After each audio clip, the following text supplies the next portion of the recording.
Bonjour, je suis Julien Simon, je suis diplômé ISEP 1994, eh oui, 25 ans.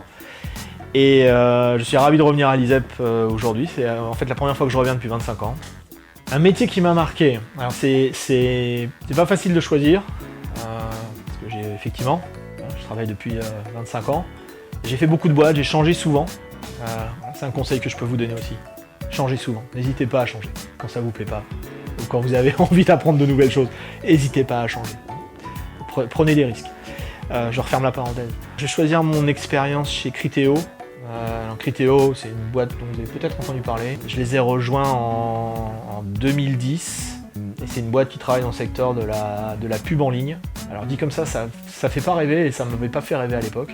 Publicité personnalisée, les bannières personnalisées, etc. Mais en fait, quand ils m'avaient contacté, j'avais commencé par leur dire non et puis on a continué à discuter, etc. Puis je me suis rendu compte qu'en fait le métier était hyper technologique, que c'était un mélange de technologie web, de traitement de données déjà. Il y avait déjà du machine learning chez Criteo à l'époque. Beaucoup d'infrastructures, puisque c'était une boîte qui se connectait avec les grandes places de marché publicitaires d'Internet, donc Google, eBay à l'époque. Ensuite on s'est connecté à Facebook, etc. Donc on prenait une quantité de trafic absolument gigantesque et en très forte croissance. Et quand je les ai rejoints, c'était une start-up qui était assez inconnue, qui comptait peut-être une centaine de personnes globalement, qui avait une équipe R&D de peut-être 30 personnes, et on était tous dans un bureau à Paris, enfin dans un open space un peu folklorique, c'était amusant. Et donc le challenge, c'était de tout faire grossir en même temps, quoi.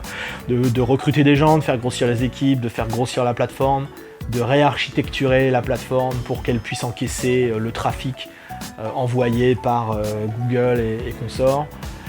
Voilà, et de construire la maison en habitant dedans, quoi, comme je disais toujours. Et donc j'y suis resté un peu moins de 4 ans, donc je suis parti début 2014. Et entre-temps, c'est une boîte qui faisait des centaines de millions d'euros de chiffre d'affaires, qui comptait plus de 1500 salariés, qui était rentrée en bourse aux États-Unis sur le Nasdaq, et qui de temps en temps faisait la une de la presse spécialisée. Et voilà, à titre personnel, j'ai recruté plein de gens, j'ai construit plein de choses. Donc c'est un bon souvenir. Ça m'a aussi appris que on peut tout à fait ne pas dormir pendant des semaines, ça marche. Jusqu'à un certain point. À un moment, il faut quand même dormir, je vous le conseille, essayez. Mais ouais, on peut travailler 70 heures par semaine et continuer à être efficace. Voilà, faut être jeune et en bonne santé. Voilà, le monde des startups, la startup qui a réussi. Alors après, j'en ai fait d'autres qui ont moins réussi. J'ai appris d'autres choses. Mais en tout cas, celle-là, c'est un bon souvenir.